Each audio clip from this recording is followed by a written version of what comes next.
大家好，我是来自兰州大学的张东菊，很高兴来到一席，跟大家分享我们团队近期在青藏高原上做的研究成果。我的演讲题目是青藏高原上的丹尼索瓦人。那么我们首先了解一下谁是丹尼索瓦人。这要从俄罗斯南部的一个重要的旧石器时代考古遗址丹尼索瓦洞讲起。这个洞穴呢是位于西伯利亚南部，其实离我们中国非常近，我们中国的西北角阿尔泰山北部区域。这个洞穴呢是1977年发现的，里面保存了大量的考古遗存。那么自从1982年开始，他们的研究团队就对这个洞穴进行考古发掘，做了几十年的考古发掘。在2008年的时候，在这个洞穴里面发现了一件骨骼化石。这件骨骼化石非常小，大家看它的尺寸其实都不足1厘米，但是从形态上可以判断它是人类骨骼的化石，是我们的小拇指上的一小部分，就这一点点。但是呢，由于它尺寸很小，所以只能判断它是人的，但是没有办法判断它是什么具体人、具体种属的。那么要鉴定它的种属呢，就需要借助最为先进的分子考古学的方法。那么德国的马普研究所的进化人类学研究所的Svante Pääbo 团队是这个方面最为有权威的一个团队。他们的研究此前主要是专注于尼安德特人的。我们说尼安德特人又是谁呢？尼安德特人是距今30万年到3万年之间，分布于欧亚大陆西部地区，分布区域其实到达了南西伯利亚地区，就是丹尼索瓦洞所在的这个区域。当年他们这个团队在这个区域在寻找尼安德特人，他们以为这件指骨化石很有可能是尼安德特人的，所以他们对这个化石进行了 DNA 的分析。那么对于化石的 DNA 分析，我们一般会提取化石里面的2种 DNA， 一种是线粒体 DNA。线粒体 DNA 呢，就是我们细胞质里面的线粒体，线粒体上也有一定的这种我们叫做遗传信息基因，而这个信息因为它是在细胞质里面，所以它只是母系遗传，也就是说它的遗传信息比较有限。另外就是我们的细胞里面，细胞核上的这个我们说染色体上的那种双螺旋结构，上面这个基因信息呢，它是来自于父系和母系的，可以反映整个人类演化的 DNA。那么首先这个研究团队对这件化石进行了线粒体 DNA 的分析，发现呢这件指骨的这个 DNA 显示呢，它跟我们所有的现代人以及尼安德特人都不一样，可以说他们发现了一个新的人种。由于这个化石发现于丹尼索瓦洞，所以将这个新的人种命名为丹尼索瓦人。这是2010年，也就是2010年，我们第一次知道了丹尼索瓦人这样一个新的人种。那么随后呢，研究团队对这个化石提取了核 DNA， 核 DNA 刚才说到它承载的遗传信息更为丰富。那么对这个化石的核 DNA 的分析显示，丹尼索瓦人与刚才我们提到的尼安德特人有更亲密的或者有更紧密的这种遗传联系。那么与我们现代人在大约76万年到55万年之间分开，可以说丹尼索瓦人和尼安德特人他们是姐妹群。也就是丹尼索瓦人和尼安德特人一样，都属于我们人类演化历史当中的古老型智人，也就是所有我们现代人之前的这样一个演化阶段，就人类演化史的倒数第2个阶段，古老型智人。那么在这个研究之后，研究人员在丹尼索瓦洞陆续发现了更多的丹尼索瓦人的化石，除了刚才说的这件手指骨的碎片之外，还发现了另外3件丹尼索瓦人的牙齿以及牙齿碎片。同时呢，还发现了尼安德特人。在这个洞穴里面，尼安德特人生活的时间是距今19到10万年，那么和丹尼索瓦人有大约10万年的共存时间。这里面发现了有3件尼安德特人的人骨，说明在这个洞穴里面，丹尼索瓦人和尼安德特人曾经长期共存。那么其中有另外一个直接的证据，就是在这个洞穴里面还发现了丹尼索瓦人和尼安德特人的第1代混血儿，也就是他的父亲是丹尼索瓦人，他的母亲是尼安德特人。从这儿可以得出，就是丹尼索瓦人和尼安德特人他们是有基因交流的。但是我们可以看到，到2019年之前，所有的丹尼索瓦人的化石只限于这4件。这些化石不仅数量少，而且个体非常小，所有的这些化石放到一个火柴盒里就可以放得下。所以说呢，我们知道这个丹尼索瓦人很完备的这种遗传信息以及它跟其他古人类之间的关系，但是根本不知道它长了什么样子，所以我们会称丹尼索瓦人是神秘的古人类。那么丹尼索瓦人，我们说刚才刚才说它发现于丹尼索瓦洞，那么在其他区域有没有发现呢？2019年之前，在其他遗址没有发现过丹尼索瓦人的化石，也就是说丹尼索瓦人曾经生活在一个什么样的区域，这个是我们是不知道的。从化石上来说，它非常有限，我们说只发现于这一个洞穴。那么丹尼索瓦人有非常好的遗传信息，那么是否从遗传信息上能得出它的一个空间分布范围呢？那么通过丹尼索瓦人与我们所有的现生人群进行基因的对比，发现丹尼索瓦人对于这个区域的，就是我们的东亚、东南亚、南亚以及这个大洋洲人群有不同程度的基因贡献，还有美洲土著人群都有基因贡献。但是对于比如说我们欧亚大陆西部的欧洲和非洲人群都没有基因贡献。那么从这个研究结果来看，是否丹尼索瓦人曾经广泛地分布在欧亚大陆东侧这样一个区域呢？那么遗传学研究还发现了另外一个现象，就是在丹尼索瓦人的基因里面还发现了一个独特的基因，叫做 EPAS1， 我们称它为高海拔环境适应基因，因为这个基因在80%的藏族人群的体内都有发现，也就是说，藏族人群因为具有了这样一个基因，所以他们在高海拔区域，他们不会有像我们低海拔人群到达高原上会有头疼、恶心、睡不着觉这样的一些特征。生活在海拔只有700米的丹尼索瓦洞的丹尼索瓦人，他为什么会有高海拔环境适应基因？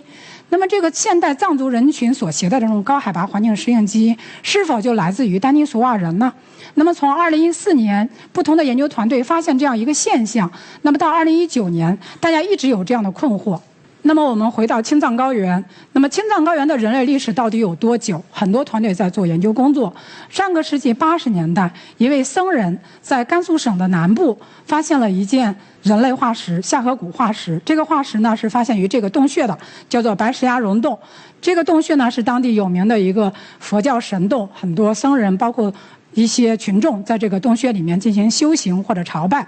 那么也就是这个僧人在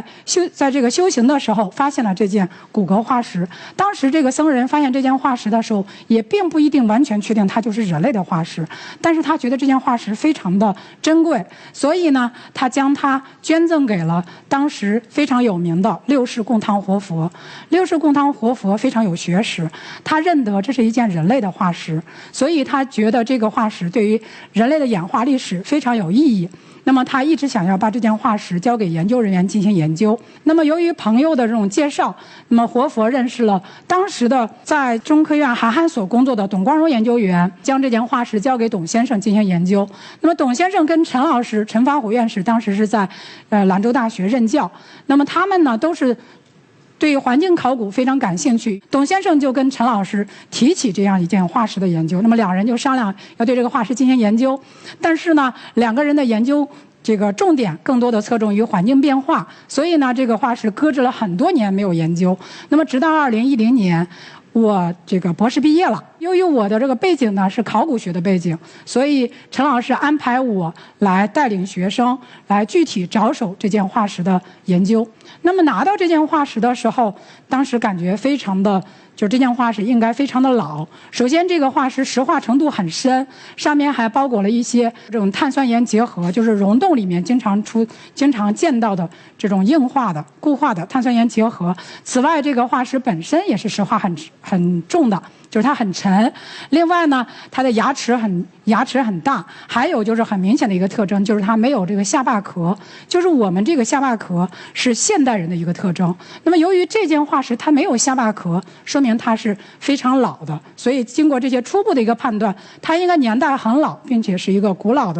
老型的人类化石。那么关于它的具体的种属以及形成年代，那么我们就要做一系列的研究。首先，我们对这个化石进行的一个研究呢，就是对它的一个体质形态的一个传统研究，包括对它的颌骨形态和牙齿形态进行分析。那么这是其中一个分析，这个红点所在的位置，它就是下颌骨所处的位置。那么这几个不同的方块代表什么呢？像这个蓝色区域，就是所有的我们现代人以及化石现代人所分布的区域，而这个粉色区域是尼安德特人分布的区域，绿色的区域就是直立人分布的区域。比如说，我们的北京猿人、蓝田人都是分布在绿色这个区域的。而这个黄色区域呢，其实我们说的是中更新世古人类，除了尼安德特人以外的古老型智人，它都分布在这样一个范围里面。那么就说明这个化石下颌骨化石，它是属于这个范围里面的，但是呢，它又不属于任何一个已知的古老型智人。那么它牙齿有什么特征呢？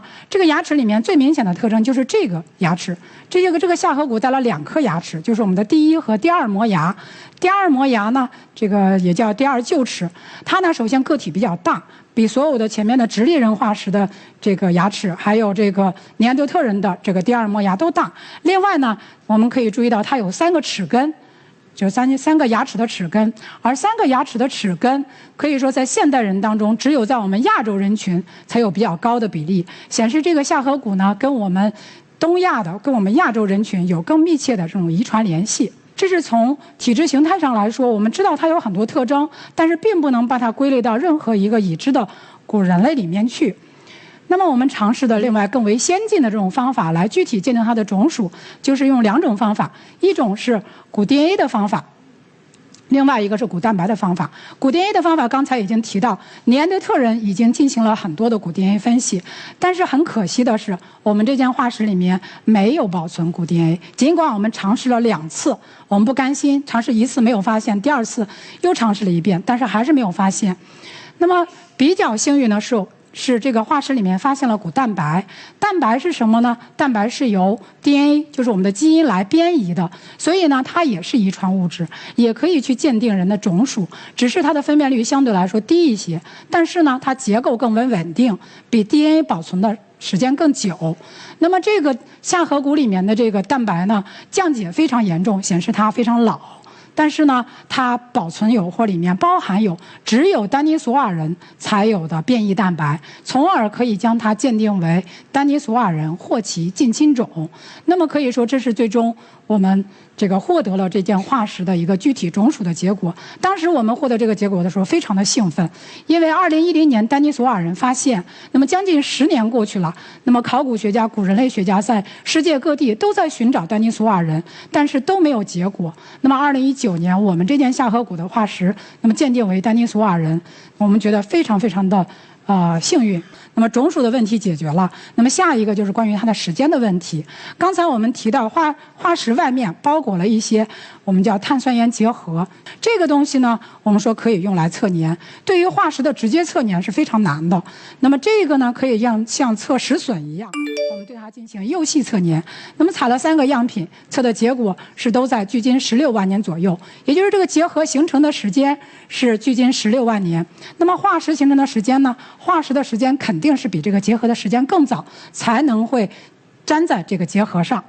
所以我们的结果就是这件化石是发现于青藏高原上的距今至少16万年的丹尼索瓦人的化石。我们的成果去年2019年在 Nature 发表之后是影响非常大的。为什么呢？跟刚才我们讲到丹尼索瓦人的这个研究进展是有关系的。首先，我们这件化石是整个我们说除了丹尼索瓦洞以外发现的第1件丹尼索瓦人化石，并且它发现于东亚青藏高原上。那么对于前面我们说丹尼索瓦人可能分布在这样一个区域，可以说验证了这样一种推测。其次呢，这件化石发现于青藏高原上，可以说为藏族人群的高海拔环境适应基因提供了一个可能的本地来源。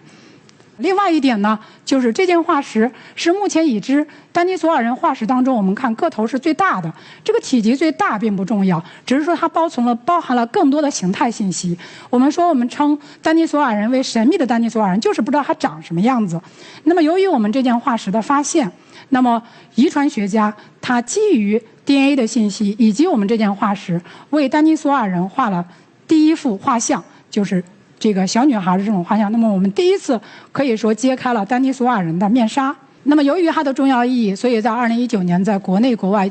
产生了比较大的影响，在世界上获得3个世界10大，比如说世界10大考古发现、10大科学突破以及10大科技新闻。那么刚才说的这件化石，其实相对来说是一个孤立的一个证据。我们说在青藏高原上出现了丹尼索瓦人，那么丹尼索瓦人它代表了一个古老型智人这样一个人群，他生活在青藏高原上，这有没有更多的证据呢？我们说，我们需要更多的研究。实际上，我们在研究化石的同时，2010年开始，我们就对青藏高原东北部以及这个下颌谷发现地白石崖溶洞就进行了一系列的考察和研究。这个溶洞呢，位于下颌县甘家盆地的北侧。那么，之所以叫白石崖溶洞，就是因为它是在这个白石崖石灰岩的山体是灰白色的，所以当地人叫做白石崖。那么，对于这个溶洞呢，2010年开始，我们进行了10几、20几次的考察。那么，这个溶洞刚才提到，它是佛教的一个神洞，所以平时有很多僧众群众到这个洞穴里面去朝拜修行，并且夏天的时候有很多游客去旅行去参观。所以呢，我们在这个洞穴里面的考察只能用眼去看，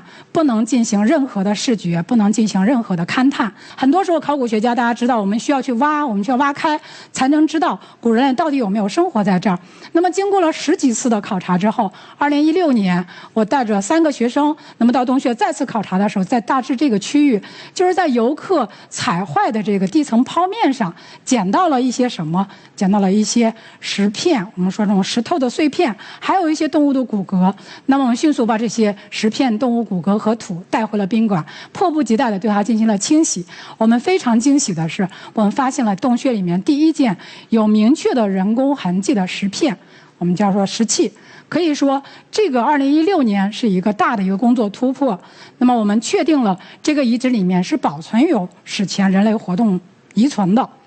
那么接下来我们就要对这个洞穴进行正式的考古发掘和系统研究。那么这个洞穴呢，其实它进深有几百米长，并且结构非常复杂，里面有多个洞室。那么光这个洞口入口的这个通道部分，大约有100米的这样的一个长度。那么我们首先要选择的就是这个进行发掘的地点、发掘的位置。那么对于那么大的一个洞穴来说，我们说古人类会选择什么样的地方会去生活？可以说这个洞口部位是最为理想的。首先它相对平缓，其次它离洞口比较近，光线进入会比较多，也就是说它可以照明。其次呢，这个洞穴里面由于它的洞口是倾斜向上的，所以里面比较温暖。比如说2018年我们在这个洞穴进行发掘的时候，洞外面是-15到18度，而洞内这个部位大约平均温度是在8到10度的样子。也就是说，古人类在这个地方生活，尤其在冬天是非常理想的地方。那么所以呢，我们联合甘肃省文物考古研究所，那么一起对这个洞穴进行发掘。这是2018、2019年进行发掘的位置，这4个红的方框就是我们发掘的地方。那每一个方框只有2平米，所以我们整个的发掘面积也只有8平米而已。所以发掘面积很有限，但是我们的收获还是比较大的。我们在对这个整个的发掘区域进行布方之后，从上到下逐层的清理。那么在这个清理的过程当中，发现的2厘米以上的石器以及动物骨骼，我们都用全站仪测它的3维坐标进行记录。那么另外就是单独收集、装袋收集。所以在整个过程当中，我们收集了上千上万件标本。那么同时呢，我们对所有的出土也不放过，所有的出土，那么在提出来之后，我们对它进行过筛，包括这种干筛还有湿筛。那么就是我们要收集2厘米以下的所有的石制品，还有动物骨骼。那么这些用于统计分析。此外，在发掘过程当中以及发掘结束之后，我们还采集了大量的测年的样品、环境重建的样品，以及我们现在正在采集的叫沉积物 DNA 的样品，就是我们尝试在地层里面去提取人类的活动的 DNA。 因为在一个考古遗址去发掘，那么我们说人骨化石是可遇不可求的，但是只要人类在这个地方生活，那有可能人的 DNA 就会保存在沉积物当中。那么现在新的一个技术出现了，就是说我们不仅能从古人类化石里面提取人类的 DNA， 还可以从这个沉积物当中提取 DNA。 当然这个难度会高很多，因为这个沉积物里面包括了大量的动物的 DNA， 还有大量的微生物的 DNA， 还有这个人类群体它是多个个体的 DNA， 不是一个个体的。所以那么这个技术就非常的复杂。这是2018年我们发掘的现场。2018年我们的工作队员只有平均或者平时一般都是4、5个人，并且我们的工作是在这个12月份的冬天进行的。一般我们7、8点会进到洞穴，然后4、5点这个凌晨4、5点才收工。因为这个洞穴前面跟大家提到，它是一个这个佛教神洞，为了不打扰他们的朝拜或者修行，那么我们这个工作是选择在冬季的晚上来进行，因为夏季的晚上是有人在洞穴里睡觉的，因为他们认为在这个洞穴里睡觉可以治病。2019年的发掘呢，我们的整个条件好了很多，我们可以看出我们的团队成员也增加了1倍。此外呢，我们的工作是在白天进行的，当然还是在这个冬天12月份。那么发掘结束之后，我们要进行的研究，第一项就是我们对这个遗址的形成过程和它的地层进行研究。这是当时的 T2、T3 探方的一个发掘情况。这是这个剖面，可以看出我们可以分出10个地层。这10个地层呢，我们说都是文化层，因为每一层都出土了大量的古人类留下来的石器以及动物骨骼。那么接着我们对这个地层要进行研究的就是它形成于什么时间。那么我们用2种测年方法 AMS 碳14和光时光的测年方法，显示这10个文化层形成的时间是距今19万年到距今3万年之间。那么这是一系列的测年数据。那么这里面用了一个比较先进的方法，我们叫单颗粒的光时光测年方法。这个是跟澳大利亚的乌伦贡大学的李波教授一起合作开展的。那么知道了这个地层形成于什么时间，那么这个遗址里面我们发掘出了哪些东西呢？这个最为明显的或者我们最主要的考古遗存，主要就是这些大家看起来是石头的这些东西。其实呢，我们说它都是石器，都是古人类打制的石器。那么这些石器呢，它们是一般是从这个洞穴前面的有一个小河，从河床上搬来的砾石，然后把这个砾石打制成他们所需要的带这个边缘的、带这种锋利的边缘的和锋利的尖的这种工具。那么这个所有的我们研究显示呢，这些工具当中以刮削器为主。那么什么是刮削器呢？像这个就是刮削器。它是什么呢？就是人打出一个薄片出来，用这个薄片用于切割刮这种功能，其实就相当于我们现在刀的这样的一个功能。所以这种工具可以说是最多的。那么跟这个遗址里面发现了大量的动物骨骼也有关系。也就是说，人类吃的更多的，或者说从这个遗址里面我们能判断的，他们吃了大量的这种肉类的食物。这种大量的动物骨骼，我们进行了一些初步的分析。初步分析显示，整个这个地层当中，1到10层当中可以分为2部分。上部的地层大约7层以上，出土了这些动物骨骼呢，以羚羊、狐狸等这些中小型动物为主；而下部地层7层以下，尤其是第10层，出土了一些大中型动物骨骼。比如说这个犀牛的骨骼，然后野牛的，还有这个猎狗的骨骼。那么显示，在人类生活在这个洞穴里面10几万年的生活时间，他们的捕猎对象发生了很大的变化。而这种变化是人类捕猎行为的变化，还是环境变化了，动物组成发生变化了？这个我们正在研究。那么里面还需要提及的一点就是，我们发现了大量的动物骨骼上面都有这种切割、砍砸的痕迹，像这个是比较清楚的。那么尤其这一件是什么？是猎狗的一个颈椎。大家知道猎狗是非常凶猛的食肉类动物。那么在非洲和欧洲的很多洞穴里面，经常会发现猎狗和人类的化石共存。但是呢，大家经常会去争论的一点就是谁是捕猎者，谁是被捕猎者。那么在这个洞穴里面，我们看出猎狗的化石身上它是有这个明显的切割痕迹的，说明猎狗是被人捕猎的。那么另外一个工作就是刚刚我们提取了沉积物样品用于古 DNA 的分析。那么这项分析呢，是我们跟这个中科院古脊椎动物与古人类研究所一起合作的。而我们这个工作在多个地层里面获得了大量多种动物的这种 DNA， 并且还提取到了丹尼索瓦人的线粒体 DNA。那么现在又开始提到丹尼索瓦人了。那么结合这个丹尼索瓦人DNA 出土的这种地层2层、3层、4层，还有7层，以及它的测验结果，可以看出丹尼索瓦人在距今10万年、6万年生活在这个洞穴里面，甚至晚到4万5千年。而我们那件化石是至少16万年，所以就将丹尼索瓦人在这个洞穴生活的时间，那么进一步延伸到距今6万年。那么对于这个提取到了丹尼索瓦人的线粒体 DNA， 我们做了进一步的分析。我们前面提到丹尼索瓦洞的丹尼索瓦人，那发现了4件化石，而这件4件化石呢，它可以分为2波，就是早期和晚期。早期的丹尼索瓦人呢，大约是在10万年之前，而晚期丹尼索瓦人大约在8万年到5万年之间。那么他们遗传信息上是有区别的。而我们这个白石崖溶洞的丹尼索瓦人到底跟他们谁这个关系更亲近呢？那么我们通过这个不同地层，就是4层、3层、2层还有7层，对比完之后发现，我们的白石崖溶洞的这个丹尼索瓦人的 DNA 是和这个丹尼索瓦洞的晚期丹尼索瓦人是有更紧密的遗传联系。也就是说，在这个晚更新世的早中期，距今13万年到距今5万年之间，一群遗传特征非常近的丹尼索瓦人广泛的分布在南西伯利亚到青藏高原这样一个区域。那么这个研究成果就是近期我们发表在 Science 上的成果，10月30号发表在 Science 上的成果。那么综合来看，我们这件下颌骨化石和这个下颌骨出土的遗址白石崖溶洞遗址的研究，可以说大大的推进了我们对丹尼索瓦人的研究，包括我们对他们的理解，包括它的一个时空分布范围从西伯利亚这个拓展到我们东亚区域，甚至到了青藏高原上。那么另外呢，我们还获得了更多的它的体质形态信息，以及它的遗传信息，还有就是重要的一点，对于青藏高原的一个研究。